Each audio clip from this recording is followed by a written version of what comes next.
All right. Well, welcome everybody.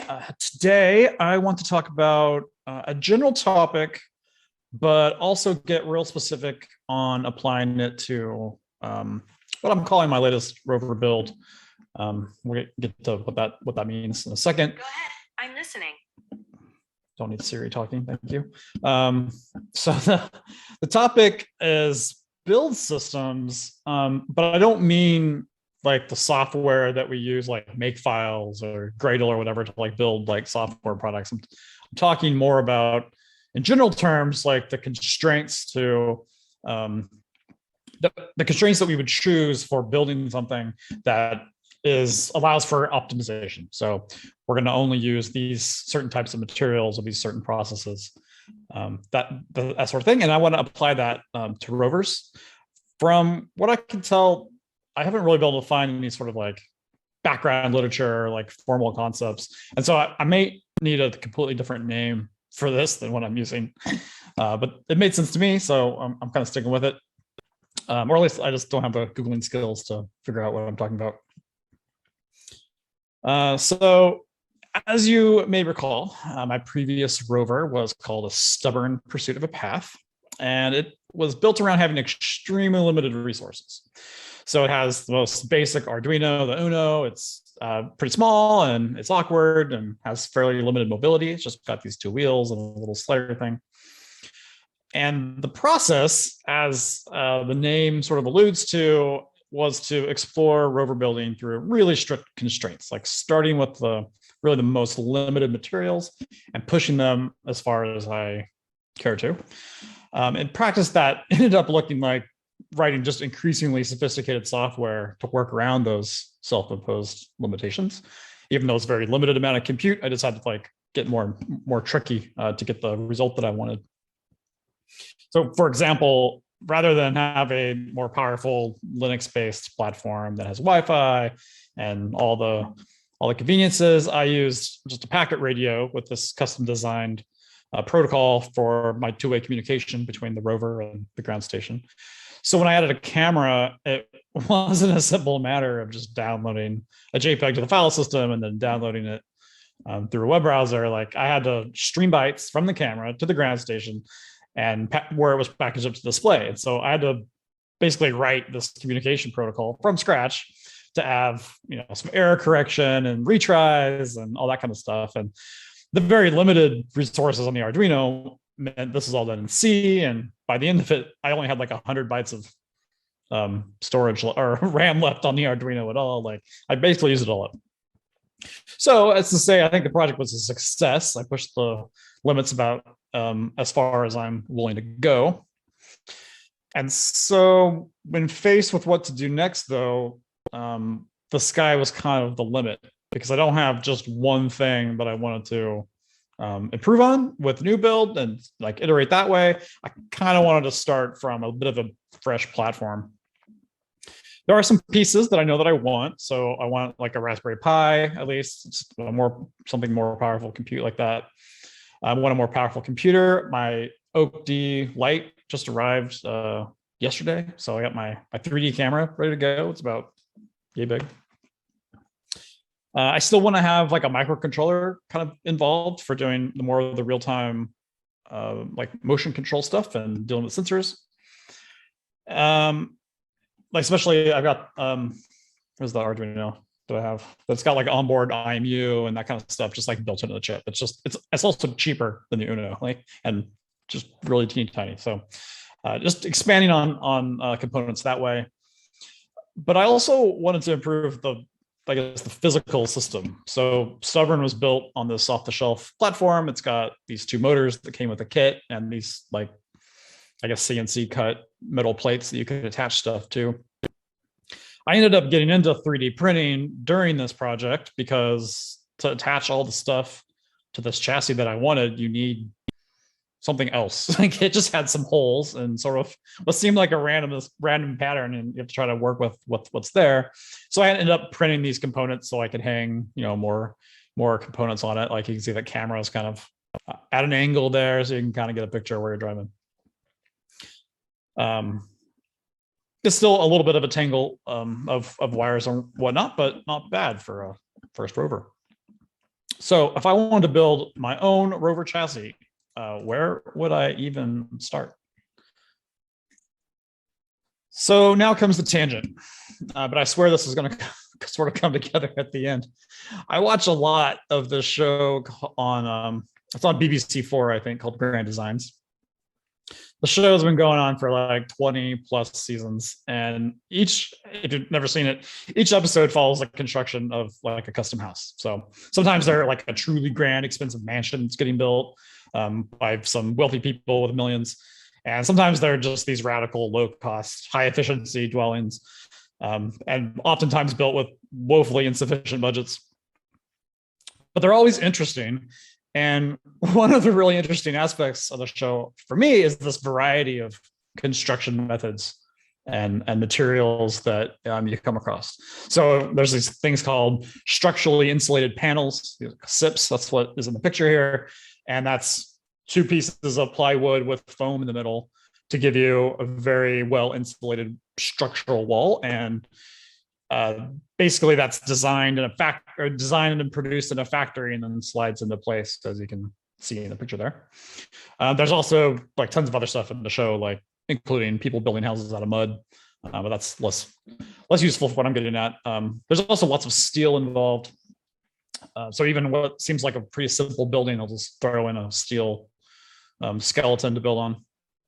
And again, it's something that's built in a factory and it comes out and they just slam it all together with some bolts and it's good to go. But back in real life here in Seattle, I go on even just relatively short walks around my house, and there's so much building going on. Like I can see at least a dozen active construction sites just walking my dog. And what is interesting about them is that the methods are all exactly the same and nothing at all like what I see on Grand Designs. So it's all wood framing. And almost all the houses themselves, or all the buildings themselves, are pretty much the exact same design aesthetic of this very modern, boxy townhouse style building. But so it was confusing because back on Grand Designs, there's all this innovation. So here is one example of innovation. This is an experimental system where they brought out in a shipping container a big CNC machine, and they just have a big stack of plywood, and they just feed that plywood into that, and it basically is printing the components that are put together to make these Lego blocks. Basically, the Lego blocks made of plywood, and they built an entire house out of that. And on the spot? Yeah, on the spot. So this is brought to the site, and so they can just do it all in place, and presumably, I guess, make adjustments as needed. You said it's experimental, but they are building an actual house, right? Yeah, it's a real house. I believe that this, and I think it's actually, there's a company now doing this, but it started with some architecture students, I think, establishing this kind of process. And in fact, the reason that the project was even a success, I think, was as big of a success as it was because those architecture students literally came and camped on site during their summer break and helped build the house out of this system. It was very cool. But anyways, you never see anything like that outside of a show like Grand Designs, I guess. But it's sort of like when I talk about it, they're like, this is the future of construction. And again, this series has been going on for like 20 seasons. So I'm looking at one like 10 years ago, and they're like, here's the future of construction. And it is not the future of construction as far as I can see around here in Seattle. But yeah, okay, so I never see this anywhere. But it seems like these innovations must, like, it's hard to believe they don't make anything more efficient. And these houses that I'm seeing built around me, like, these aren't custom houses. These are businesses. They're built as investments by professionals. Like, why is there's no system that has come along that has made it more economical to build with than just like a bunch of lumber and some nails. Like, there's no factory built houses being slapped up. So here's what typical construction might look like. And So I think there's a lot of contributing factors that could be if you were trying to figure out like why is it that this is how buildings are built and not using these new innovative systems. This is the Pacific Northwest, so lumber might be about as cheap as it can get since a lot of lumber comes from here. Transportation from lumber mills is about as cheap as you can get because I can see them off of the freeway nearby. Maybe the U.S. labor market is just fundamentally different with like skilled versus unskilled labor, like or varying levels of skills. Or maybe it's like the regulatory structure, like the building codes are pretty strict about what you're allowed to build, and maybe that just makes it too hard to use any sort of innovative materials.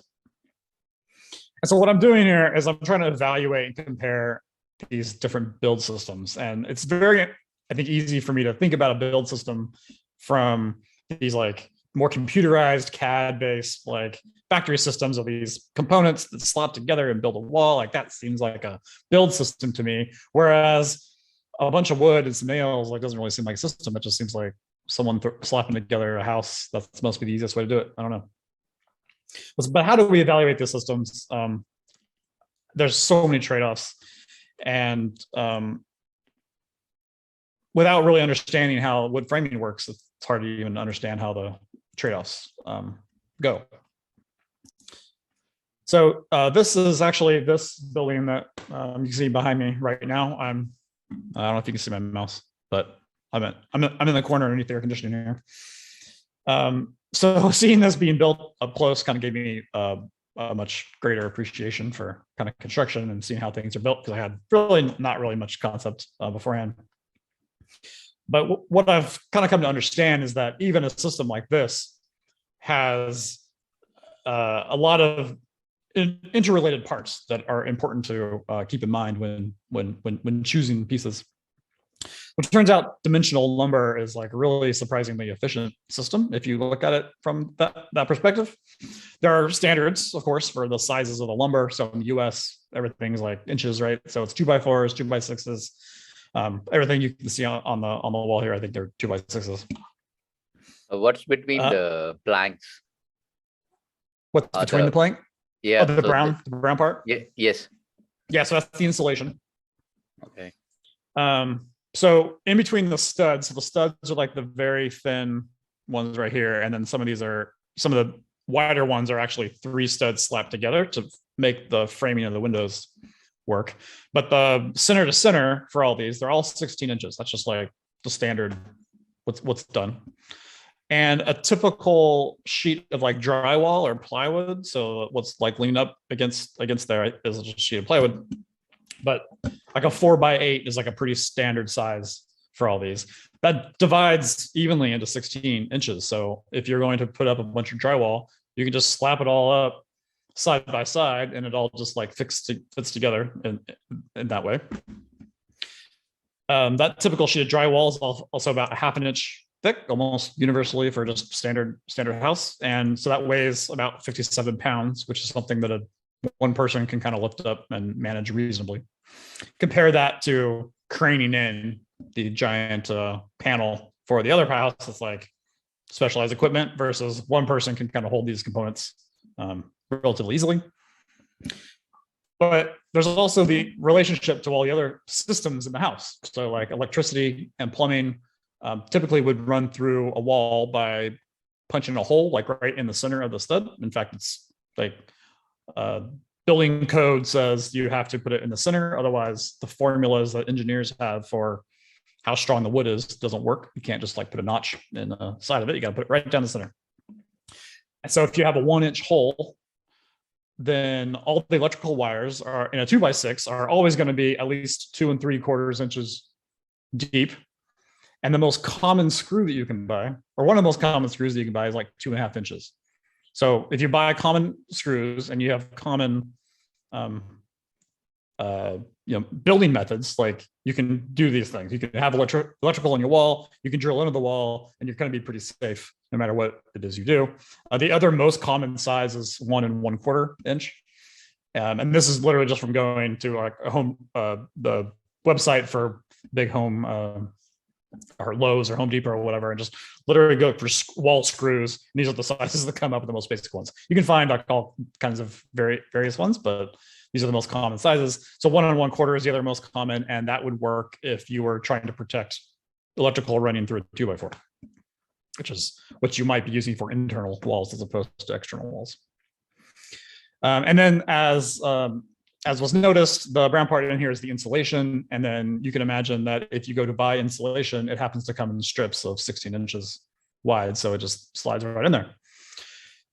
But like real key, and so yeah, it all fits together if you do everything standard. But if you fall off that standard, so you'll notice some of those gaps are not 16 inches because some of the studs had to be doubled up to work with some framing or some, for what was windows. That means that gap is narrower, but all the materials are pretty easy to just like cut and do and just update however you want with simple tools. What's the material of the insulation? Like, is it spongy or something? Or it's spongy. It's I don't think they used to be everything with like fiberglass insulation, but I don't think that's what's done anymore.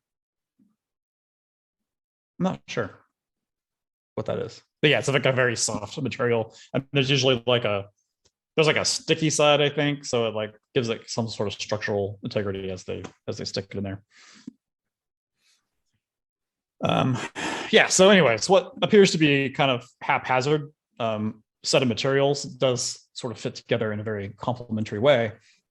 And that's coupled with a whole lot of adaptability on site. So there's no so as I said, there's some framing here for walls or for windows, but there's not windows here because during construction, we basically had an issue with the building inspection, and we had to make an adjustment. And when they saw the adjustment, they're like, "Wait, you can't have windows here," even though they accidentally signed off of it for the earlier plans.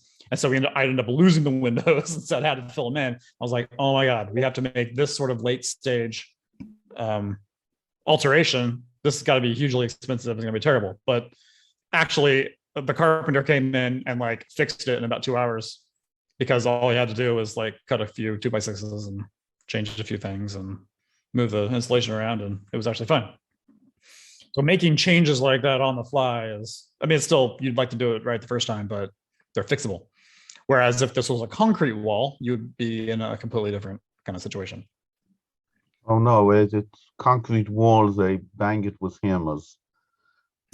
You should see how they put electric wiring. First they build the wall. Yeah. And then they use a jackhammer to dig channels in the wall to put the wiring into the wall. Oh, I have not It seen just that. makes a lot That's of awesome. noise and a lot of dust. Yeah. Interesting. Yeah, I just don't see very many concrete buildings here in Seattle at all. And I don't know if that's I don't know, weather, materials, just the building code. They don't like it. Earthquakes. I'm not sure. But okay, so you could imagine like if it was these CAD designed like perfectly pieced together components, suddenly you got to make an update to your CAD model and then send it back to the factory and wait for the new component to come through. Or maybe some of the systems are better or worse at being adjusted in the field. But industrialization is sort of has trade-offs, is what I'm trying to get out there. So like there's a interesting middle ground that just building with these sort of components has. And I say it's a middle ground because the other way that you could build something with simple tools is like an axe and some logs. And obviously we're not doing that here. That would be vastly more expensive and less efficient. And so there's this middle ground that has sort of evolved that is not quite industrialization, but also not just like hacking at wood with an axe. Okay, but I'm not here just to talk about construction. Talking about build systems more in general. And so this is really where I kind of started with even the phrase build system, because I think I heard it in relation to talking about Legos. We're all very familiar with Legos, the precision that these like snap together and how they, as components kind of work together to let you build sculptures or models or whatever is like well known and super popular. I think an interesting aspect of Legos beyond just the build system components and how they relate to each other is that Lego, like the corporation, will adapt this system to have parts that you wouldn't normally get to have. So I can't really easily show it, but I've got like a Lego ship that's up on a shelf here. Many of the pieces are your standard like pieces as shown here, but to put together like the whole of the ship, you need kind of like a custom shape to make it work reasonably well. So that's fine for the Lego Corporation. They can design this like brand new part, and it's sort of still system compatible in that it has these same like stud patterns on it, so you can connect normal blocks to it. But otherwise, it's a completely custom piece that's only useful for that, probably only useful for that particular model. And that works great for them. They can be part of the system, they're part of their same system, and they can extend it as they want. But it's not really that great for just like normal customers and people. Like if I wanted to build something and I needed a custom shape, I would be pretty much out of luck.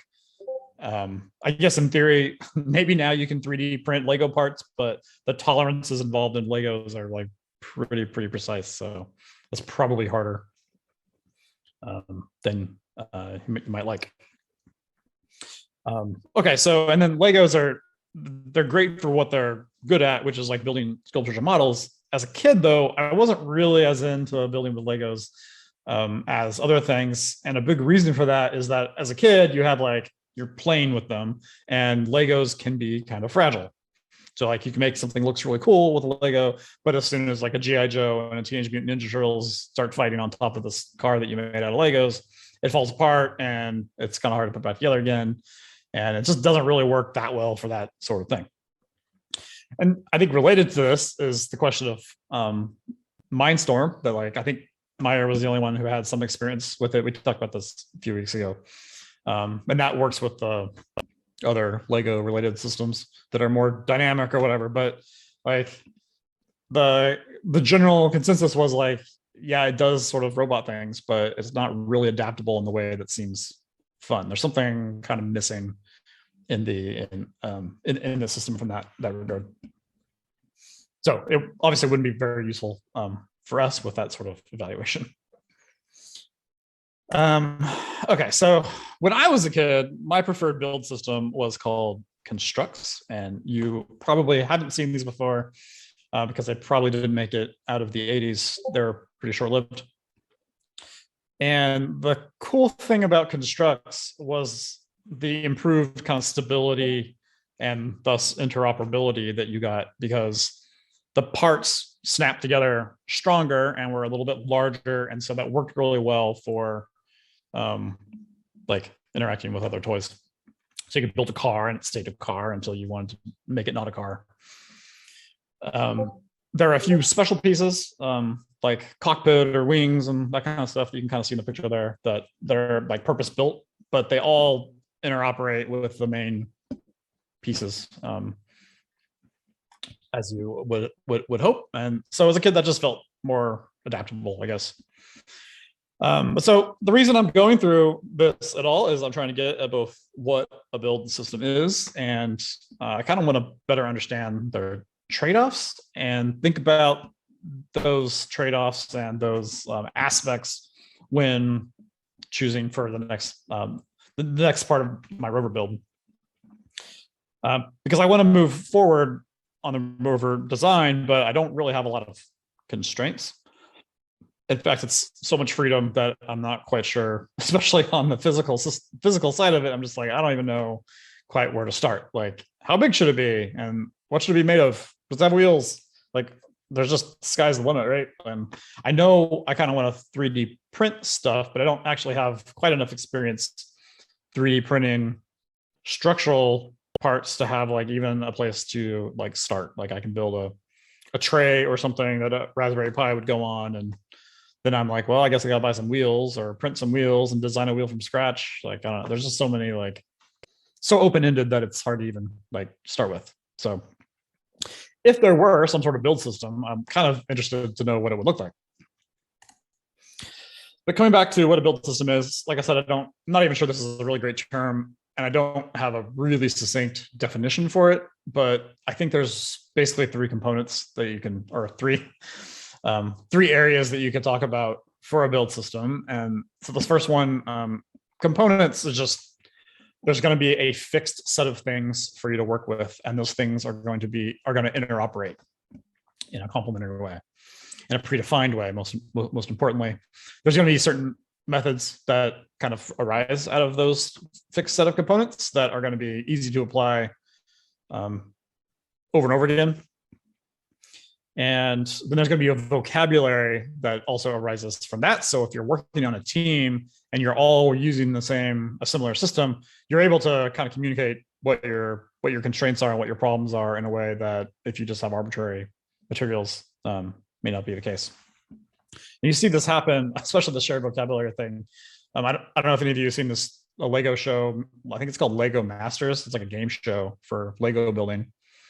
And like, I didn't really know that much about like top level Lego building, but they have a whole set of terms for different styles and different techniques that get used within Legos, that as two people are collaborating on design, like they can very quickly explain what it is they're going to do because they have the vocabulary. Whereas if I was trying to build Legos with, my daughter, neither of us have that sort of vocabulary. We're like, I don't know, how do we get something to go that direction? Like it would be a mess. So sort of having a restrictive system and a lot of experience working with it kind of gives you this kind of shared vocabulary. Then evaluating systems, there's a lot of trade-offs in these different areas. Like the first one here, fitness. Like how do we know that it's actually addressing the problem that we have? Like, is the scale correct? Is it designed for like static versus dynamic forces? It's kind of what I was getting at in the Lego versus constructs. And then adaptability, I think, is probably one of the most important ones, because when you've got too many constraints and then you run up against a problem, then what do you do? Like, can you still stay within the system and know where your boundaries are, and to be able to like work within the system so you can make your own parts that kind of fit and are, but also kind of unique. And then there's just like efficiency. And I'm putting as part of efficiency, like not only like how fast can you build something, but is it like fun to do? What's that experience like in building? Like I kind of get the feeling that like in the Mindstorm world, like maybe it just wasn't as fun as it should have been because of the way the constraints were. And then cost sort of has to be in there. Like, can I afford to make mistakes and start all over again from scratch, or replace some broken component? Is there something like maintainability, or maybe it's included in some of them already? Yeah, I think probably all the areas sort of overlap to some extent, but I think maintainability is probably would be a good call out, especially for something that is you expect to last. Like there are probably some build systems that are like, well, there's no maintainability is not a thing you think about because it's not something you maintain. I'm looking for something like syncability or grokability.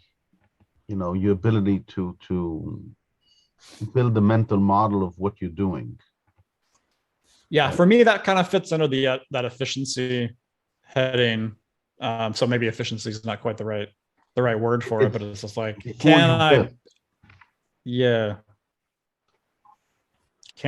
how approachable is it, and is it fun to work with, and I'm actually going to make progress on the problem that I want to work on.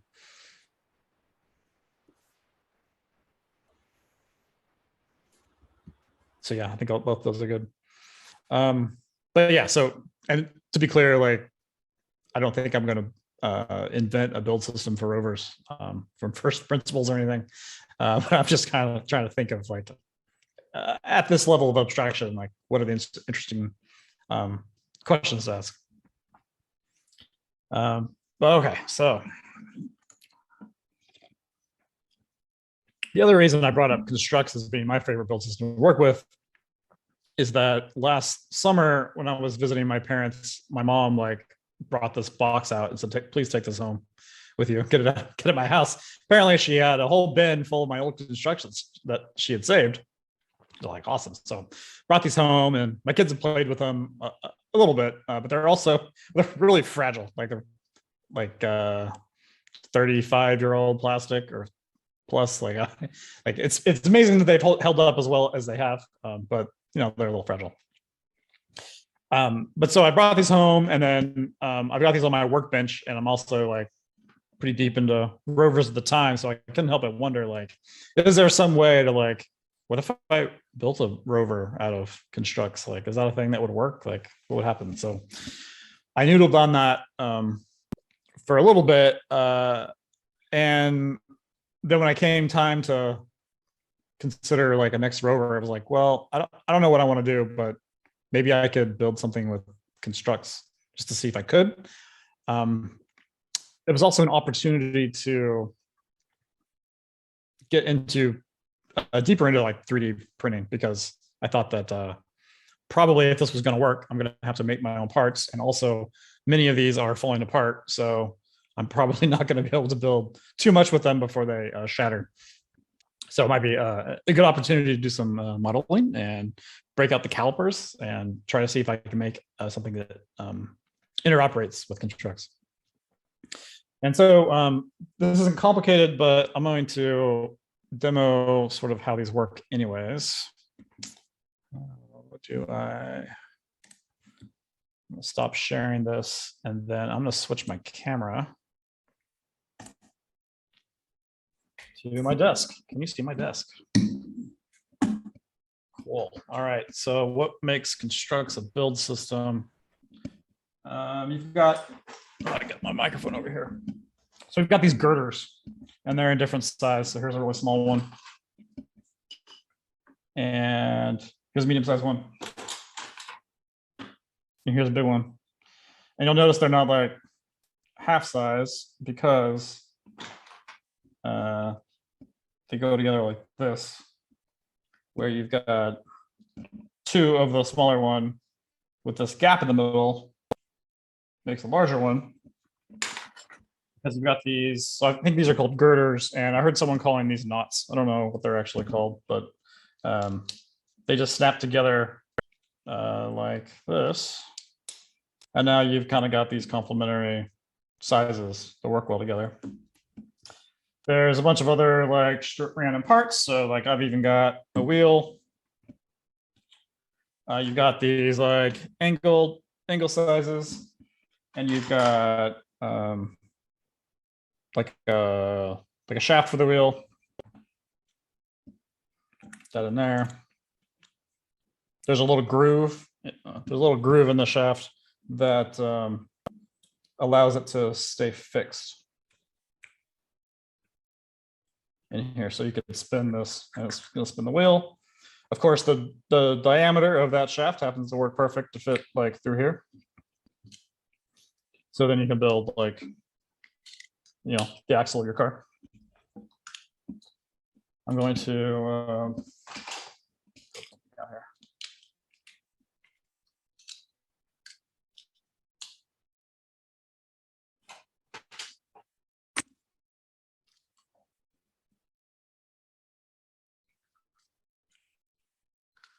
That was wrong.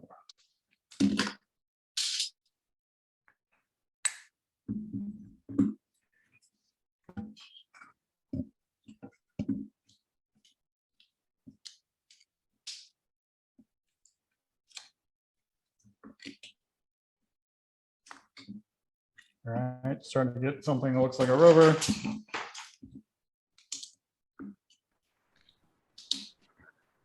So the build system looks like a set of constraints or kind of conventions, basically, that you're following to build more complex situations, right?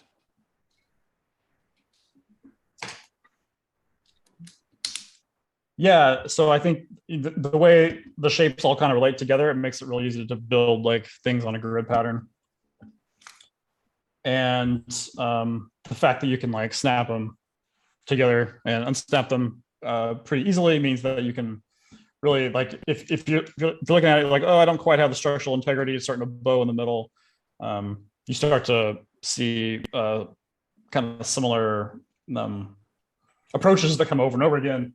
That like, okay, well, I just need to let's build something up here, and we'll add some more structural integrity by going vertical, right? Get something like that. Now it's starting to feel more rigid. Okay, so I'm starting to look at something kind of rover-like,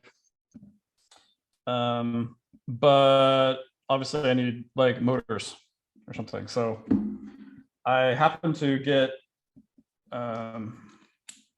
these little N20s. I think that's what they are, N20s. That I wasn't quite sure what I was going to do with them, and they just so happened to come really close to fitting into one of here. Not quite right. It's just a little bit too thin for it. So that was the first thing I modeled, was trying to find, trying to make a component that would work for that. And so I've got this guy, which is just a little bit, just a hair taller than the standard piece, and then managed to get it to where it would kind of snap in. But then I've also need to somehow adapt the shaft of the motor to what the construction system used. And so I ended up making something like this that has the little D slot at one end, and then it's got the grooved kind of shaft for the rest of it, so it fits into the wheel. Okay, can you just clarify for a second? Yeah. What I think I'm hearing is you're using the standard system. It's not 3D printed, but you have a few components and interfaces that you are 3D printing. Is that correct? That is exactly right. I can 3D print anything, but you don't need to.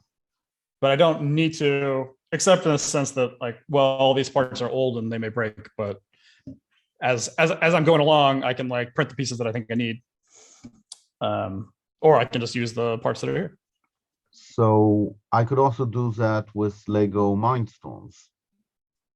Yes, I think so, except that I've heard that the tolerances for Lego and I don't know so much about Lego Mindstorm, but or Technics, is that what the Lego system uses? Yeah. The tolerances are pretty tight for those, to the sense that like maybe being able to accomplish that the printing may not work. This happens to work really well. I'll try to get the connection. Here we go. So the way this works pretty well, because it's I forget what the term was. I think it's actually used it quite a few times, but like you can snap, because this is a little bit flexible. It can get pretty tight by just like deforming the plastic a little bit. And so you don't have to have the tolerances perfect, but it'll still give you a pretty firm connection. And I have never tried to do this with Lego. I know how hard it is, but I'm just kind of guessing it's a little harder. That makes sense? Yeah. So anyway, I put my motor in here somehow.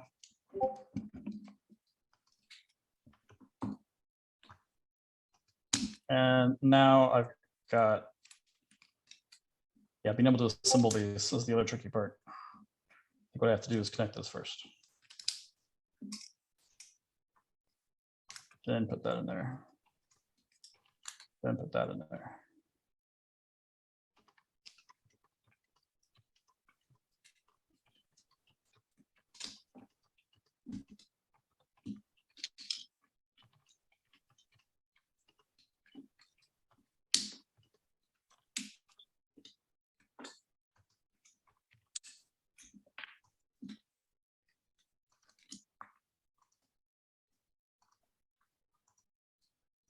And if I could find the channel. I was actually surprised that the shaft worked as well as it did, because it's such a long, skinny piece for 3D printing. I didn't think it was going to work, but kind of does. But okay, so there's a motor. I won't, and here's the other one. I won't put those all in there right now for time, but the other part that I was working on So it has this concept of having a panel that fits into either like a long rectangle like this or the square that would be made up by just the short ones. So you can have a panel, these are just plain ones like this. Or the short panel, you even got cool decals from the 80s still on there, looking pretty sweet. Or even a full-on engine because you're making a car that fits into the square. But that's not what I need for a rover. What I need is a Raspberry Pi mounted on my panel and whatever other components I need. And then they can just snap right in wherever they need to be. And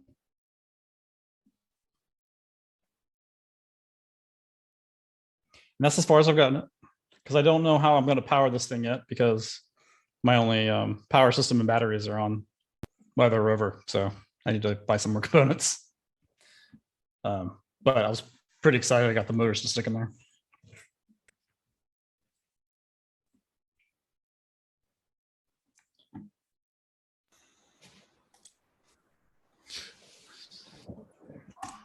That's really cool. And how do you go back to your definition of build system and your evaluation of build systems to evaluate perhaps this this approach? Because it seems here, basically you're building on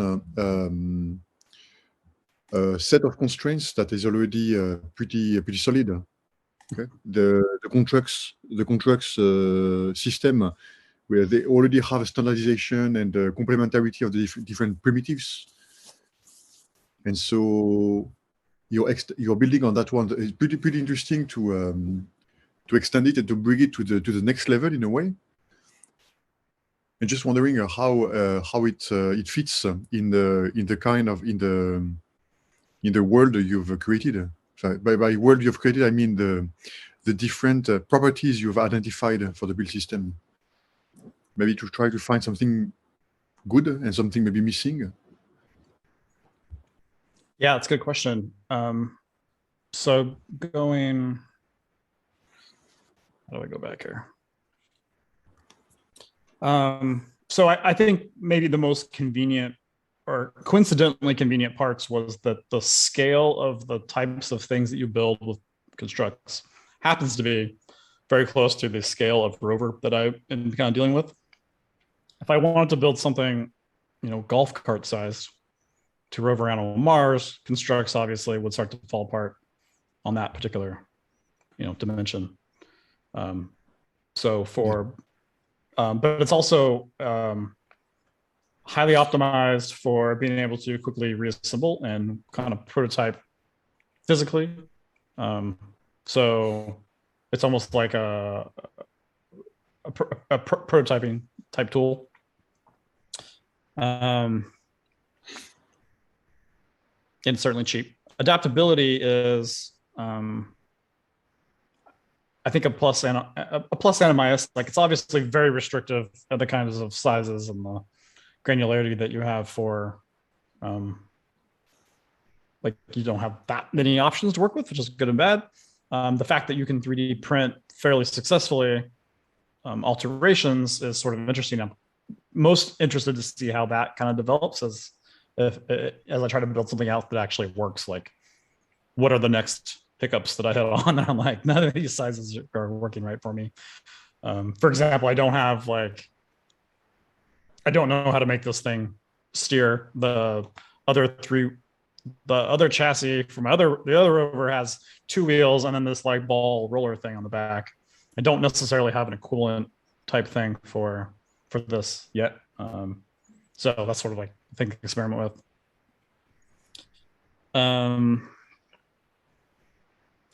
I think it's interesting to have a vocabulary. I guess I'm using it kind of a different sense, but like the idea that I have these reusable components that are modeled in Fusion 360 in this case, which actually let me skip ahead to this. So I've got these components that fit together pretty easily when modeling. I can make custom components pretty easily, and they're actually a pretty cheap time-wise to print. The longest thing is the the panel that takes about an hour because it's just got such a solid, one big solid surface. Takes a while to print that. But like the little connectors and things are like 15, 20 minutes. You can have a connector with a hole the exact right size that you want it and wherever you want it. So once these are kind of solidified, I'm trying to actually, there's a bit of a software usability question too of like, learning how to use Fusion 360 well enough to be able to like mix and match these designs. Like if I want, like I don't have the not like connector part. I haven't built one of those yet, but you can imagine wanting to have a piece like the motor mount itself doesn't have a ton of rigidity and only has this one connection point to the chassis of the vehicle. I can imagine enough torque on there is going to be like a problem really fast. So I can imagine wanting to be able to somehow anchor that to some other part of the chassis. So have more than one point. So I might want to have like the not connector thing on the outside of here, so to connect something else with. But so it ends up being not so much like I'm restricted to the parts that I have in here, but I'm restricted to the vocabulary that I have in Fusion 360 to assemble those things however I want. And as long as I've got the dimensions like compatible for the system, then it works. So in a way, it's like being the Lego corporation and saying, well, I can't build this ship with the off-the-shelf parts, but on Lego, I can make whatever Lego parts I want. That sort of thing.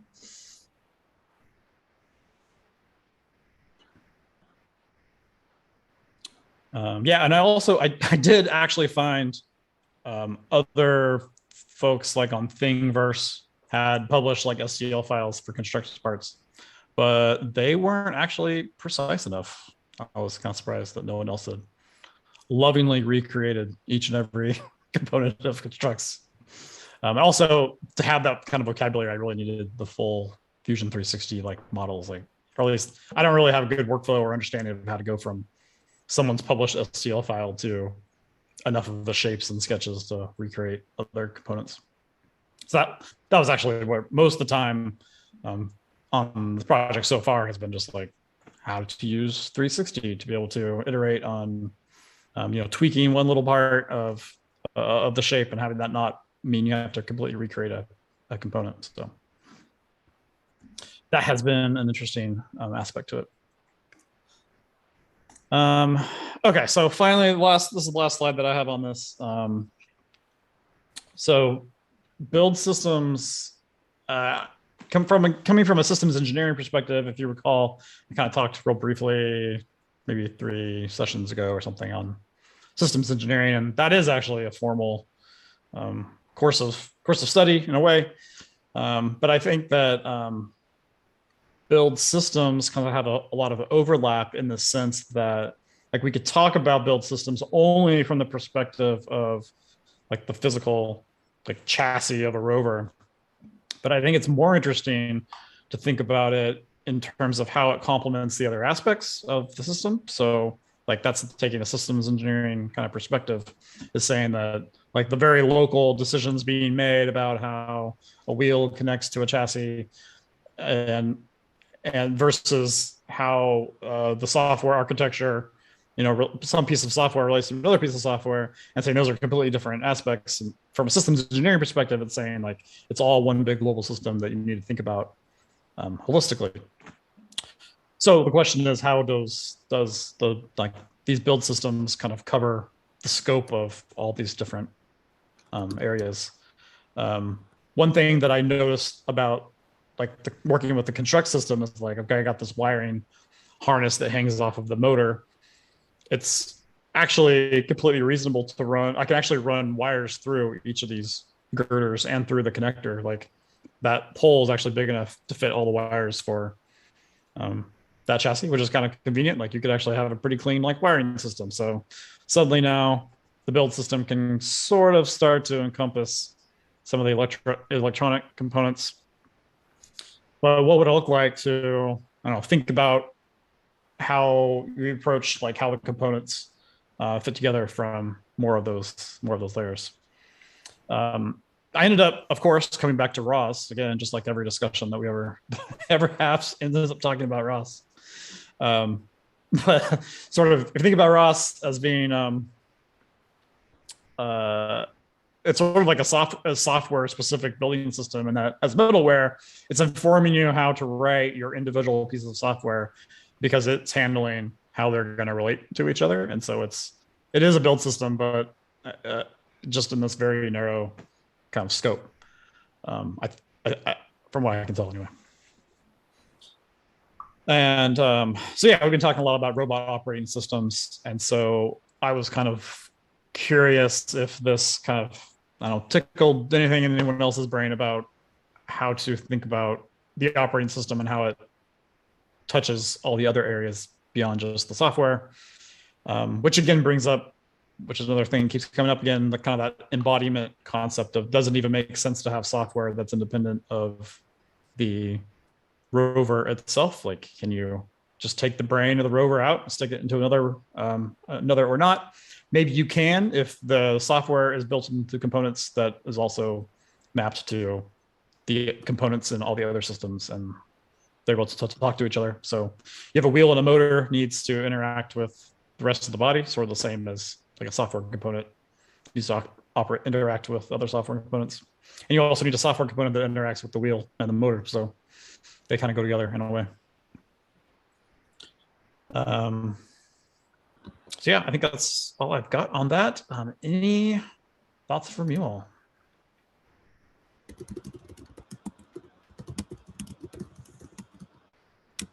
I think this is very impressive. Let me just give a few examples. First of all, you make it much easier to have modular, or I should say recyclable rovers, because we're using standard parts and you can connect them up to build something else. Second, this actually brings us close to an idea somebody raised, which is, can we market kits? And the answer is, yeah. Buy this standard kit from one person, print out these 4 components, or we'll give them to you, and here's 4 electronic components you have to add, and you can build your own robot. Okay? Yeah. So that's definitely, within grasp. And the third point, Anuraj made this presentation about how to get started.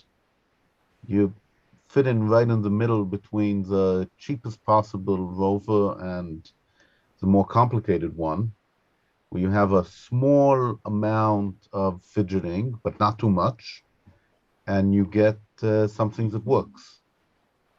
So this ticks a lot of boxes. And there's an issue, which, like you pointed out, how do we get the electronics or the wiring to work in a similar way?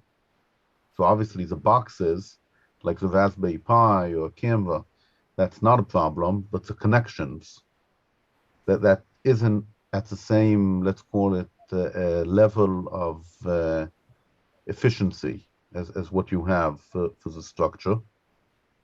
And what I'm still trying to think is how this affects the rover's view of itself. So when a rover has a model of itself, the model has 2 parts. One is geometry, and one is, let's call it reach, what happens when it does things. So the geometry model for a rover of your type can be modular.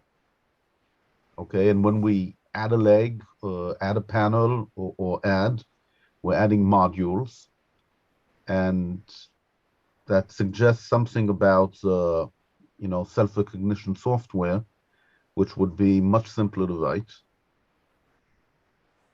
But regarding reach, I'm not sure yet, how that translates. In other words, think about your rover, but I added another wheel, but the wheel is at an angle.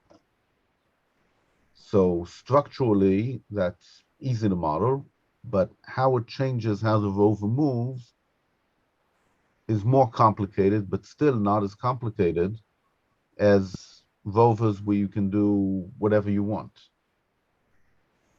So all I'm saying is that this type of modularity in the structure might lead to a modularity in these basic know yourself components of the let's call it BOSS. Okay, that's the YakRover operating system. And I'm still, trying to fit around it, but like I said, very, very impressive, ticking a lot of boxes. I just need it for Lego because at home I don't have Connects, I have Lego. Yeah. Yeah. So related to the, so I knew I wouldn't have time to go into too many other other build systems. But the closest thing to a build system for electronics that I found is, well, there's obviously like hats that sit on top of, Raspberry Pis or Arduinos or whatever. It's kind of like a standardization that allows you to have these components that interoperate. But Spark Fun is another vendor that they've been pushing all their components to have, they call it Quick, which is just using the same bus architecture. Like I think it's I2C. And so like all their components have an input and an output connector, and they have like the same connectors. And so they all talk over the same I2C bus. And so you can connect kind of all these components together in a much more modular form. But man, like the connector problem is like serious. Like to be able to, like the physical wiring of those things, there's just no making it that easy, I guess. Like no one solved that problem. That's pretty frustrating. Yeah, I thought it was, when you're talking about home building and sort of this bespoke process, and in terms of how that could apply to the rover, instead of having a modular kit, what if somebody, came to your rover group and, wanted to build a rover just like somebody wants to build a house? And you've got somebody who designs that, but there's people who have deep knowledge on plumbing and electrical and whatever, and it all gets worked into that process, and layers that together. So there is in home building there is a huge or a very deep method there in terms of how all those trades relate to each other, and who does what, and what are the trade-offs between that. And my own experience, not that I built that, but I had unfortunately my house flooded out once, and I had to redo my whole first floor. And there was plans put together, that in terms of how they build, but just like happened with your windows, things are always happening on the ground and sort of specifically. And I remember having, the plumbers and electrician changing the location of things almost on the fly because they had sort of a implicit knowledge of, I know it says this on the plan, but you're not going to be happy with that or whatever. So you really should move that over there. And, so that, whatever we're hoping to reach here in terms of whether it's come up with a build kit or something, the other way is just, building that implicit knowledge about how these things work together and what the trade-offs are in terms of, should you put the wires through the tubing, or, is there a downside to that? Is it harder to maintain? Or is it not going to be easy to upgrade next time? And, what is, is your rover going to have any particular purposes or anything you want to concentrate on, in which case you should be using this powertrain or electrical system or whatnot, because that will give you better performance in that particular situation. So I thought the way home building works actually was very good analogy for developing a rover, because really, people design their house and they want all different kinds of houses, but there is, in terms of the building of the house, there's a lot of standardized knowledge and vocabulary and method that goes into that.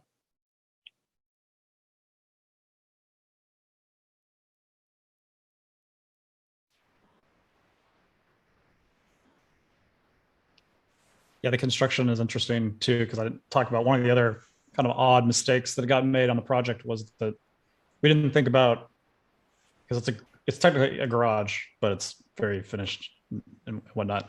And so the floor though comes up on the side of the concrete, and the way that the width of it was, I don't know, I think because the engineer was designing a garage, they didn't think about having drywall go all the way down. If you want drywall to go to the floor, or if you want it to just go to the concrete. And so the electrical team came in, they thought it was one way. So they put in all the boxes, and then drywall came in, and because it's all offset, the drywall is actually a full inch, not a half an inch. And so all the electrical boxes are actually a half inch deeper than they need to be.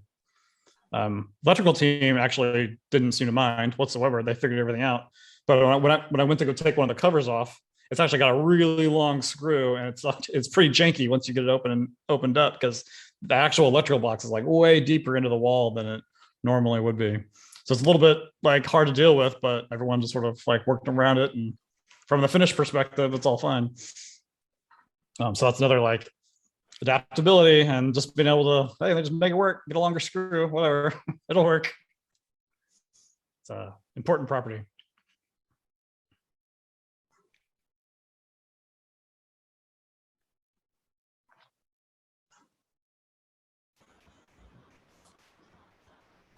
Do you start to have an idea of what are the trade-off that are the most important? Let's say to build a house at the I don't know how to phrase it, but there are a lot of trade-offs. Okay, so for example, in Japan we have a lot of earthquakes. So a trade-off is that we have the houses need to be light or flexible. They can be heavy, but they need to be flexible, whatever that means. Okay, it's a image of the oak versus the bamboo tree, basically. Okay, and so the trade-offs here are for a construction are pretty much dictated by the environment. Okay, I'm surprised that in Seattle you have houses like you described, like you show us, because I don't know, in Europe. I don't know whether we have anything else than concrete. And in the past we had stone, okay, but now it's pretty much concrete, okay. And I don't know what the difference are between Seattle and Europe in terms of geography and stuff like that, okay. I live in both, so I kind of think that they are pretty similar, okay. Japan is pretty different, okay, because of earthquakes. So back to my question is, what about the trade-offs? Because construction will be dictated maybe by geography, stuff like that. But for a rover, it seems that we have similar processes, but very different kind of trade-offs.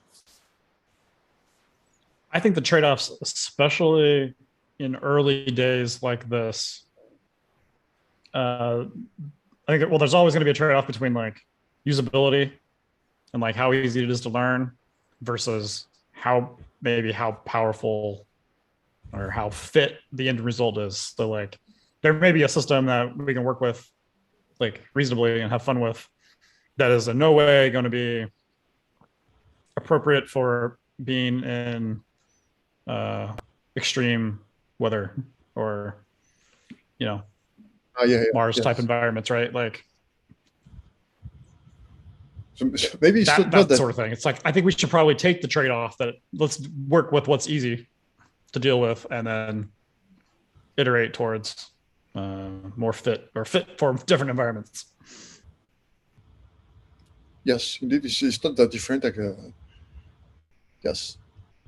Another question: can we see something like it's related, but it's a different question? Okay, that Rovers. Okay, it seems to me Rovers as a platform can be used for many things. Okay, robot delivery, maybe a self-driving car can be seen as a big rover. Agriculture, we see from Joshua, we have a lot of feedback from that and so on. And so it seems to me that maybe, I don't know, maybe in 20 years, there will be so many kind of rovers that maybe the market ends up in something like car manufacturing. Okay, when we have a Ford and Mercedes and Toyota and so on, and each of them has their own build system. Okay, Toyota is pretty famous because they have implemented just in time stuff like that. Do you think that the future of build systems for rovers may go towards something like we see in the car industry?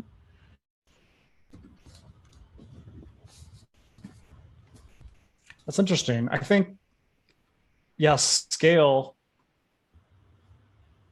I guess the trade-offs for a build system like in the car industry would be one of massive scale plus like every penny matters because you're trying to obviously make a lot of money. Whereas a build system kind of at the stage that we would be talking about for rovers is more about maintainability, prototypeability, being able to sort of iterate on designs on the fly is way more important than being able to, like, for a car, you're going to spend years up front getting that design just perfect, and sure, you're going to have maybe some interoperability as a cost savings measure, because like you don't want to have to design a new engine from scratch so you have the same engine mounts as the SUV version of your car as you do in your minivan version of the car, so that the same components can be used in both. But that is also specific to that one manufacturer. It's a advantage for that one corporation. Whereas the advantages we're looking at are for interoperability to sort of, for more people to be able to work together, and not necessarily for cost savings, but for, maybe it's a cost savings, it's cost in manpower and rather than we're not gonna save anything from scale or for what we're working on right now.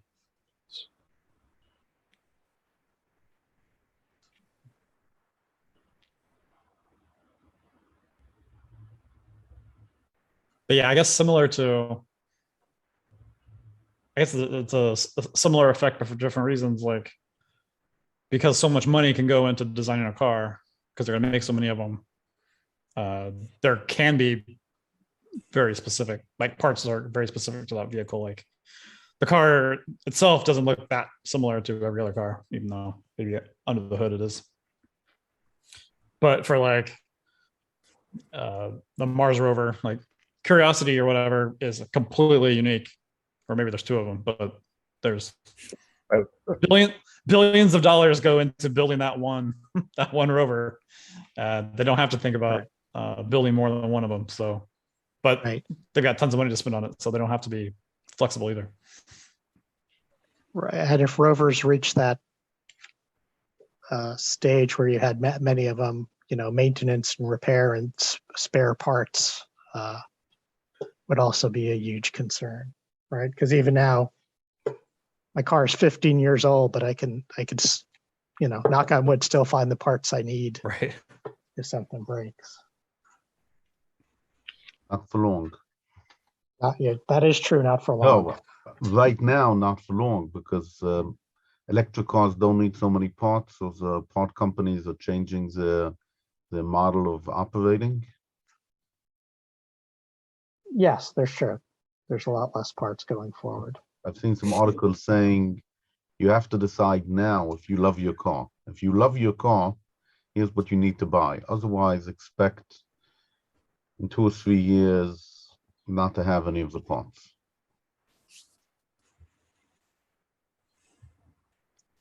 I better go shopping. No, but it's very interesting, this talk about the rover, because we're talking about cheap rovers, unreliable cheap rovers. Okay, so a car, you're making a lot of it, so it pays to do good engineering. You're investing a lot of money into marketing, so it pays to be right. And there's safety issues, which usually the car companies care about, and it means that they make their design very, very good. Now, we talked earlier about fitting for the environment. So if I make a rover that's only 90% fit for the environment, has a 10% failure rate over the first year, that's not so bad the way we're talking about them. It's awful if you have a car, but for the rovers, not so much. So it could be that this relaxing of the requirements with regard to reliability, cost, interoperability, and other things that we're talking about means that it is correct to start the design from what is easy to build and not from what is easy to work on Mars. Because right now, when people design a Mars rover, the first question is, how will it survive the day? And then how will it survive the night? And then how will it survive landing? And we're ignoring these questions, but it could be that we're right to ignore them because we don't require these high reliabilities. And in fact, some of it is enhanced by having a modular design, which means that, like Venkatesh likes, one robot can recycle another.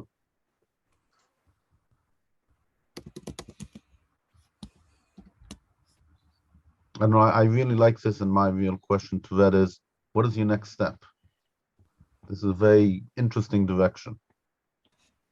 Yeah, I want to get something that actually, like, I've got the motor engaged and turning the wheel and whatnot, but that's about as far as I got because I didn't have enough of the components. I actually just want to make it work at least equivalent mobility wise to what Stubborn had, but integrated into a Raspberry Pi. So that kind of gives me a very, like, I wasn't even sure where to start on which system to start on because I was like, I wanted to reinvent all of them. So now what do I do? Now I've got, like, well, I can get a physical system kind of pretty close to working, and I'm sure there's going to be plenty of improvements that I'm going to want to make, but at least I'll have something close to prototype ready. You mentioned power as an issue. Only an issue in that, like, I literally don't have a battery or a buck or charger or anything that is the right voltage for running the things that I want to run. The only components I have are on the existing rover, and I don't think I want to reuse those because these motors are very different. Okay, yeah. I had one thought listening to all this. Apart from, like, home construction, another really good example that this looks like is the history of the integrated circuit, like, chip industry, basically. It's gone through, it started out super monolithic, and then through, like, a couple of back and forth cycles, it ended up in the modern SoC IP system, right? So it's kind of modular. And now you've gone from SoC IP to what they're calling chiplets with, like, fabrics and stuff. So they've gone, like, it's been one of the toughest sort of modularization journeys. But one of the interesting things that happened along the way is back in the 60s, 70s, 80s, companies like Intel had an advantage because they had this huge, tightly integrated thing all the way from design to fabs.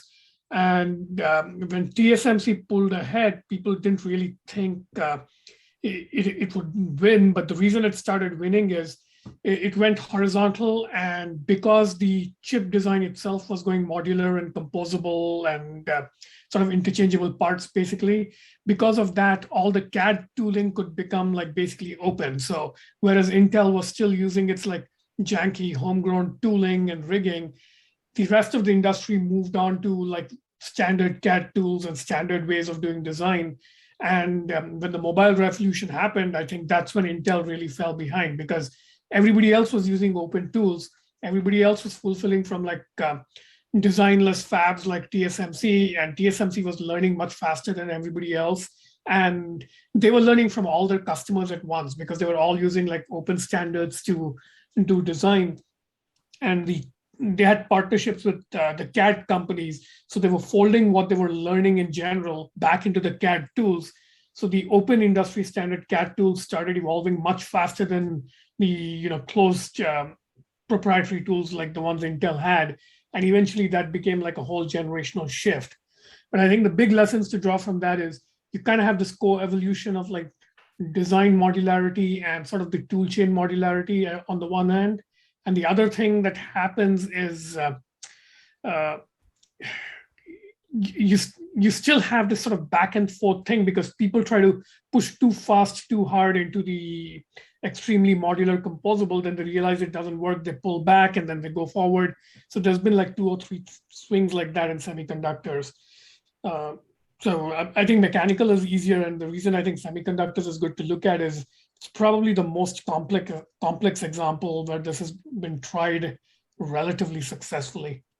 So yeah, my view is from like consulting as a mechanical engineer, but Anuraj probably has seen this more close up, like this whole back and forth stuff, but it's been very interesting to watch.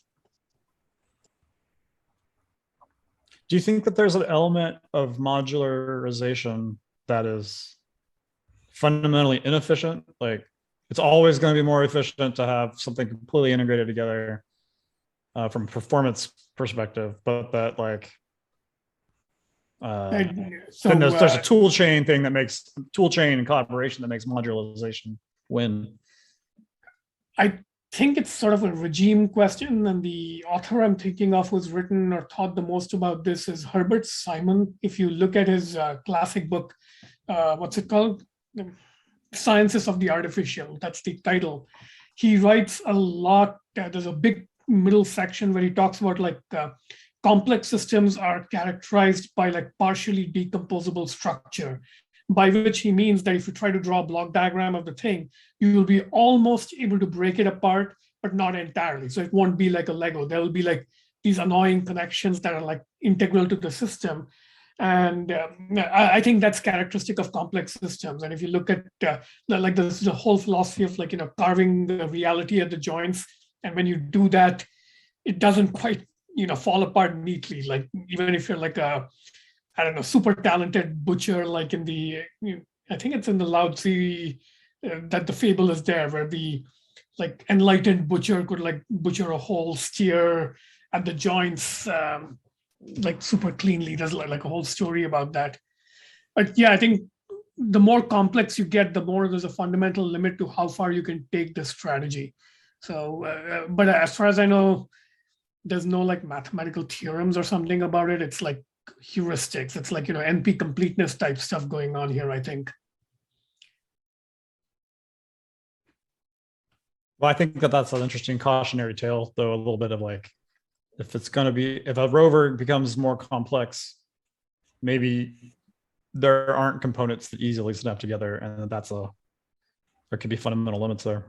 It'll basically be, I think, a performance versus modularity trade-off, because if you go for really, really high performance, typically what happens is you end up integrating the design a lot more, and like, fewer moving parts, very organic parts. Like the example a lot of people like to use is as aircraft got more and more high performance, so the highest end, like, fighter aircraft and stuff, not only are they like extremely finely tuned, custom sort of racehorse type temperamental designs, but there's big parts of them that are fundamentally like unique pieces. Like the entire turbine blade is one single crystal of nickel or some nickel alloy. So this is kind of one of the big fascinating stories in aerospace, which is, they have like a really weird process of like extremely high tech and extremely low tech mixed together, of like casting with like complicated 3D printed like molds, where you try and grow a single cobalt crystal into a blade. And if there's a single flaw in it at like really high performance regimes, it'll just tear itself apart because it's under such high stress. That accident actually happened once in like some Malaysian Air. Malaysian Air seems to keep having these problems. But yeah, it's happened. So I think that's, I don't know what sort of, principled lesson you can draw from that, but to me, it seems like a poetic motif of the other end, which is like if you ever want to like decompose and modularize a system to the limit, think about like the turbine blade as sort of the limit you're reaching for trying to decompose. Like, can you decompose a turbine blade? Like, yeah, at what level does your machine start looking as tightly integrated as a single crystal? I guess there's also a reversibility question. Like, if you design decomposing a working system into components is different than building a system starting with components and then integrating them together.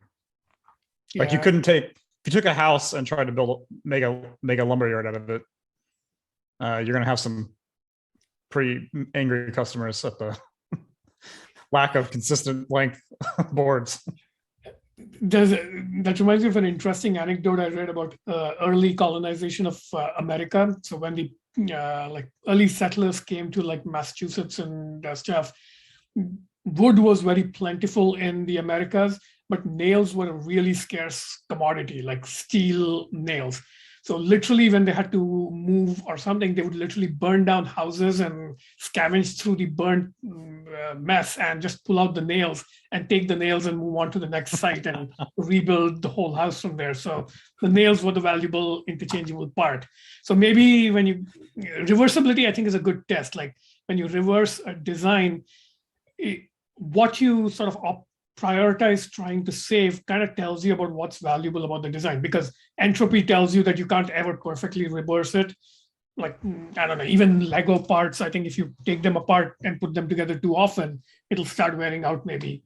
But yeah, so what you choose to prioritize saving, that tells you something about the values of the design.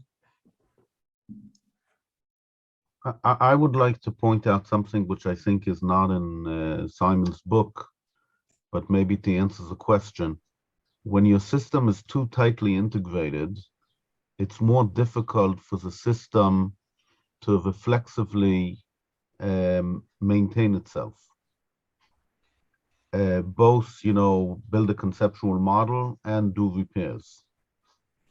So if you're asking whether a single crystal blade type system would always inherently be better than a modular one made out of Lego, well, part of my answer is, since we're talking about rovers that need to be repaired, it's not maintainability, but part of their work is to repair themselves, to model themselves, to deal with broken parts. So I think the answer would be modular is important for that reason in the overall system. So the counter to that would be biological systems. So if you take turbine blades as the extreme of like inorganic design, a single crystal is like the most inorganic, low entropy thing you can get maybe. But biological systems are really good at sort of maintaining themselves and surviving in weird conditions and like, healing and so forth. But they're not Lego-like modular in this sense. So maybe it's two-dimensional, like there's survivability under weird robustness conditions, and there's, I don't know. Why do you say that we're not Lego-like? We're very Lego-like. I mean, you can't like trivially swap livers. It took like centuries of like trying to figure out like transplant surgeries, for example. It's not. That's between people, and the reason you can't do it is because the body has a mechanism that prevents it. But inside your body, you can cut out half the liver and the other half will grow back. Okay, the very way that the body grows is by duplicating these Lego-like components.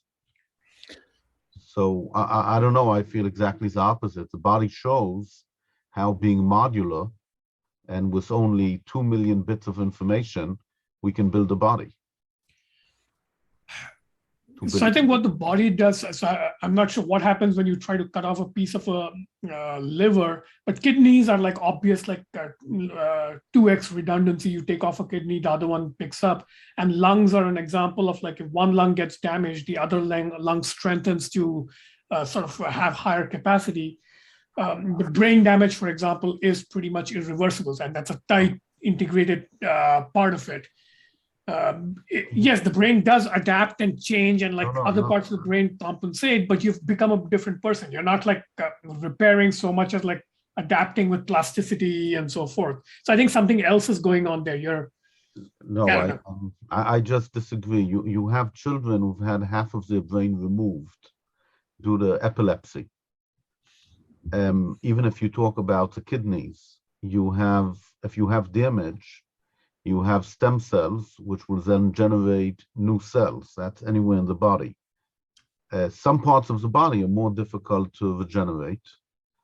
And, even if you talk about the kidneys or the liver, it's only when you get down to 15% capacity that it's actually noticeable that you have a problem. There's a lot of spare capacity and a lot of repair mechanisms. And it's all built on being modular, meaning you have a stem cell. The stem cell can generate new cells, and it's super modular. But I agree, if you break a bone and the piece falls out, you have to do something mechanical to align it in order to build a new bone. But a new bone is built. It's built one modular cell at a time. I think where I disagree with you is it might be semantic or it might be conceptual, but what you're describing is a range of repair and healing and self-reorganization mechanisms, which I think is like a much broader spectrum. And what Rhett was talking about, these kinds of like Lego-like build systems, they're like one kind of like self-repairability capability. And I think it's useful to distinguish like 5 or 6 kinds. And my point is, the body doesn't have the kinds of self-repair capability that comes with Lego-like modularity. It's got a bunch of other things. Maybe it's got a little bit of modularity at the cellular level, but I wouldn't call the overbuilt capacity of a lung or a liver that can go down to 15% the same thing. So that's like massive redundancy perhaps at the cellular level. So it may be useful to like define multiple dimensions of this kind of repairability aspect of a design. I agree with you in general, but when you have damage to one part of the body, doctors take skin grafts or muscle grafts or fat from a different part of the body and fix it up. That's exactly Lego. If you're missing a piece of your nose, they can give you a piece of cartilage, artificial, or they can take it out of a different part of your body and implant it and cover it with skin. So that is exactly Lego. Now, yeah, you can't take a piece of muscle and put it instead of a piece of lung and expect it to operate. But yeah, there's several different types of body tissues. But in a general sense, there's a lot of rearrangement ability. Some of it's done by the body, and a lot of it's done by doctors today. So while I agree with you in general, I think the body is very modular. One of my first experiences was when you do bypass surgery, you have a clot in the heart, you have a clogged artery. You have to replace it with a new artery. Where do you get a new artery from? So one way of doing it is to take a vein from your leg and you attach it to the heart and you're done. Okay, so that's completely Lego.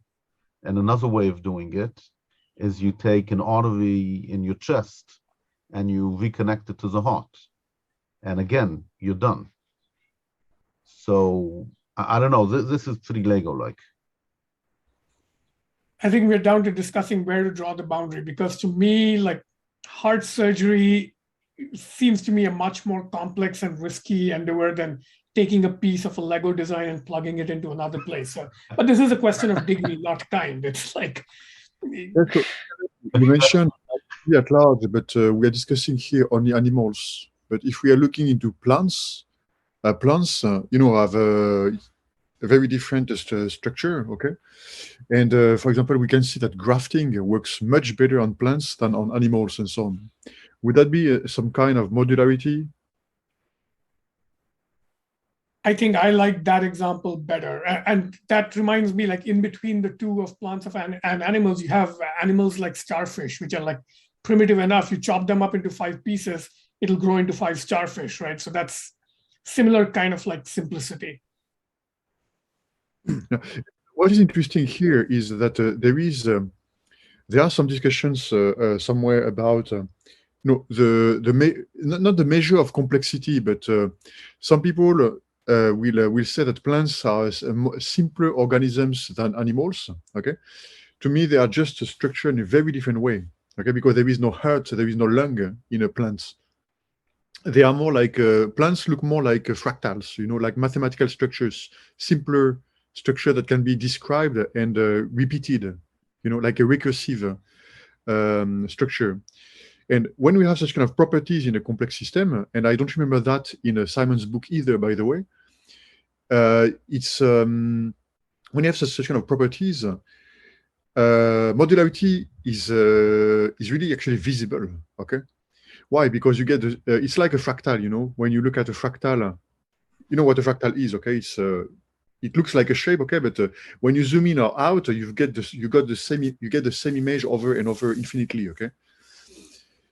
We can do something like that with plants. And actually, Mandelbrot, the father of fractals, was taking that as an example in his early work. Okay, but when we're talking about animals, it's much harder to see such kind of patterns if they exist. Okay, some people do think they exist. Now, I think especially about a guy called Kessler in the 50s. Okay. But anyway, for the modularity, it seems that there is something to look into it because there's a direct link perhaps to build systems is a characterization of complex systems. As you came from with Simon Venkatesh. One question about but I think you're right. About the term build system. Is it a common vocabulary outside of software? So in software, you build systems means something specific. That's what made it impossible to Google for. So Okay. I don't know why I had that term like stuck in my brain, but like I can't Google for it because I'm like, it's nothing but software build systems, and it's my least favorite subject in all of software. I want nothing to do with it, and yet I can't find. I can't get around it. So Sorry, I'm still not if we can sure. come up with a better term for it, that'd be great. Okay. But we should try to do an exercise of trying to build a common modular rover so that we know like what we are like we don't know or what we are missing. And I actually like the idea of overloading the term build system and like forcing everybody else to talk with software jargon because it's a good term. I mean, it conveys the concept quite well. I agree with that. Yeah, I don't know if this was related or if it came from this, but like I noticed on the labels for constructs, they call them an action building system, which I don't remember ever seeing like the box for a box of constructs. I probably got it when I was like 4 and they were long gone. I was like, a rover how can I build use system. action building? Yeah, an action building system. I meant a rover build system. Maybe just building system is different enough to to have a term that is Google friendly. Yeah, that's good. What happens if I search for building system? Just put something in the chat where somebody built a robot using a modular build system.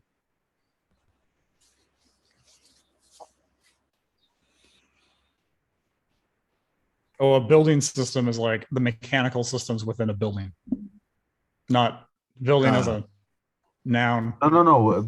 Build system. It's a Go Builder build system, and they use.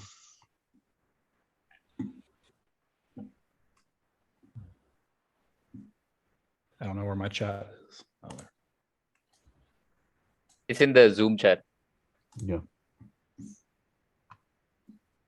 I can just put it on.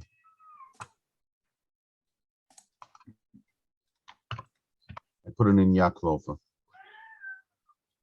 Oh.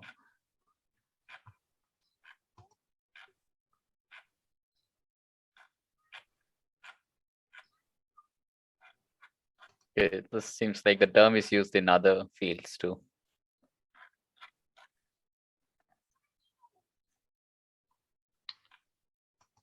Yes, something else.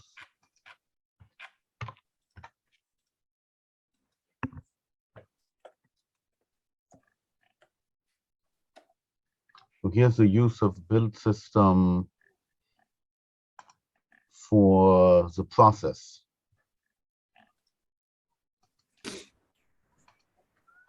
Well, another related concept I thought, I mean, not necessarily helpful, but in like user interface design and applications, design system is used as like a standard set of components so that you can like throw together the interface for a new part of your application without having to reinvent everything from first Okay. principles every time.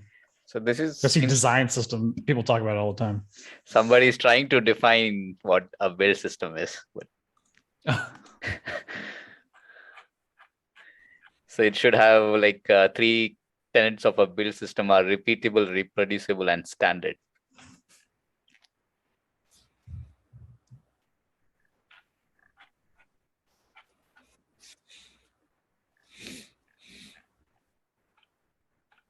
It's interesting because it's not overconstrained. Okay? It gives room for many build systems, right? But several discussions today remind me a few years back when a company was trying to launch a modular system to make smartphones. And I think that it was kind of bricks that you could put together to build your own smartphone. And that never worked. Okay, perhaps the reason is because in the smartphone market, people want to have something strong in their pockets. Okay, there is a famous story of what's his name, Steve Jobs, complaining before the launch of the iPhone that he got a prototype in his pocket and got completely scratched by the keys that were in the pockets. And so 3 months before the launch of the iPhone in 2007, right? They had to change the whole production line for the screen to have something very hard that could resist to keys in the pocket, basically. Okay, I think it was the Gorilla Glass story. so something like that. Yeah. Yes. And, the iPhone is something typically very integrated. Okay, including the software actually. And so a market like the smartphone is maybe is very complex to approach as a modular with modular designs, basically. Okay. So it means the build system for the iPhone or for any smartphone, for that matter, basically, is very specific to the use case, right?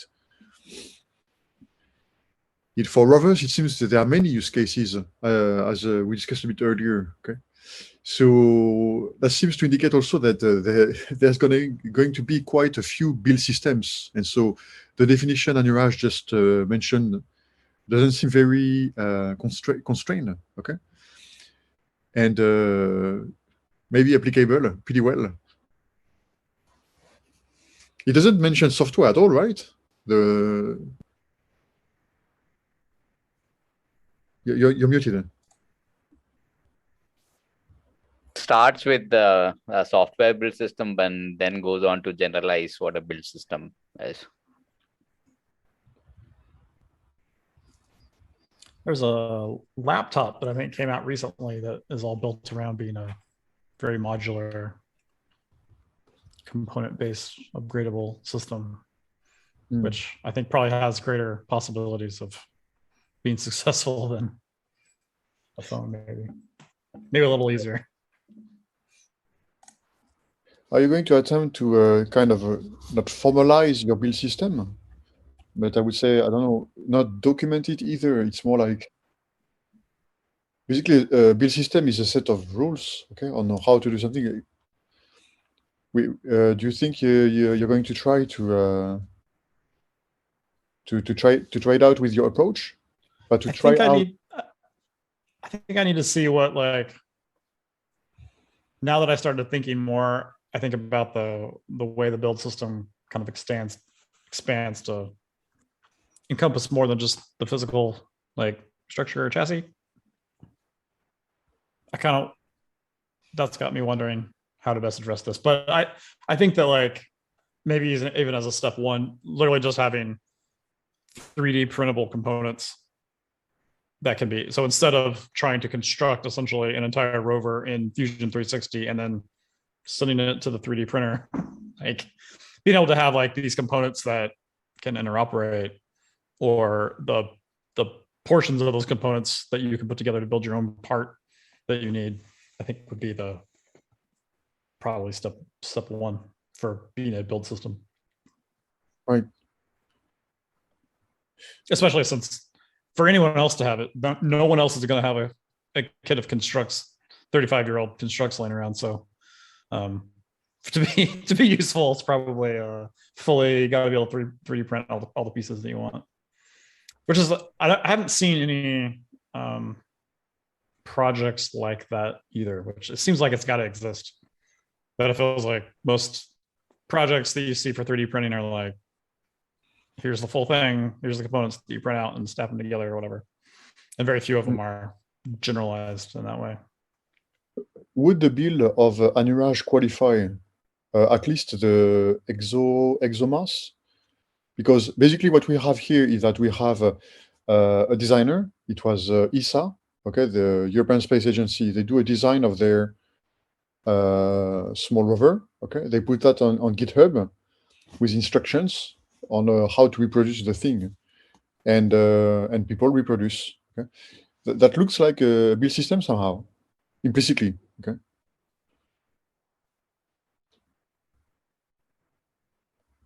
But it's I haven't highly looked carefully. it's highly specialized. Yeah, so I don't know. Every part's unique, right? Yeah, so I made some changes in the components, and then like for example the part which was used to pin down the battery, it's made for a specific battery. So I bought a different battery, and then that part became useless. So I had to put it down with a double-sided tape. So I don't know if that really qualifies. If we take in software what a build system is, basically it's about standardization, how we are going to write the source code and how the source code is going to be turned into machine code, basically. So it includes the compilation, but it includes also the structure of the code and so on. Okay, and the example we saw today in the construction and in and for the rover is basically the same. Okay, that's why we are using the same word now. Okay, so I just wonder whether it's not implicitly in what you're doing, because yes, you're making a small change, but you're changing in part, so the design doesn't fit anymore. If we do that in software, we will have the same situation. Okay, if the software we are building assumes that we have to use libc, and we don't have libc, and we replace it by an alternative to libc. So libc is the standard C library we find in most systems. Okay, there is a libwoozle, I don't remember the name. An alternative to libc. There is Go, the programming language Go, that has its own implementation of libc. If you swap this component, something is going not to fit well inside, right? So, so sorry if I speak too much jargon in terms of software, but it seems to me that the battery example, the battery that don't fit, we can find something very similar in software as well. Yeah, I think that it almost sounds like maybe the ESA rover was built with a build system, but they don't give you that. They just give you the end result. And so when you go to swap out the battery pack or the battery mount or whatever, it's like you received a build of chromium and you wanted to change the color, and you can't change the color or whatever it is because you don't have any of the components that went into, you don't have all the material that you need to be able to work with it. So the build system is, anyway, it could be considered almost like a user interface for the final final product. How to build the final product. Yes. Where the user is the developer in a way, the developer Yeah. or the builder. The builder. I actually hadn't really thought about build system in software since being explicitly related to what I was talking about, but I think it accidentally is.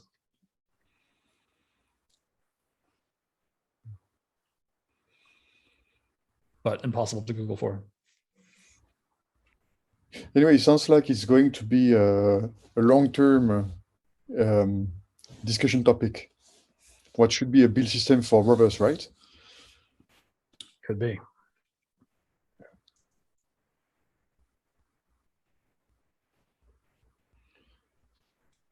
We are 1 hour 50 minutes into today's meeting.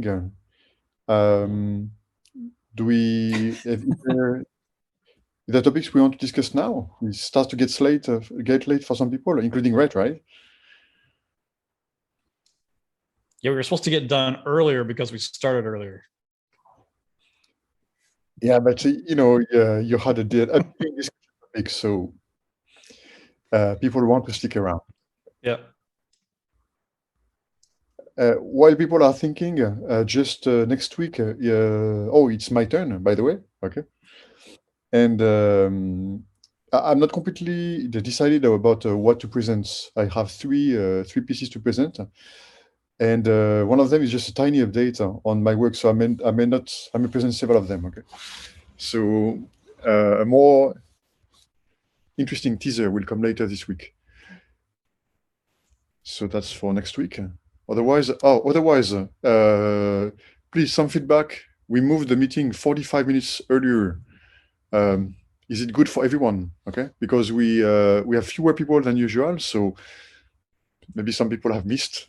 Okay, and also this session was calmer than usual. Okay, so if it's too early,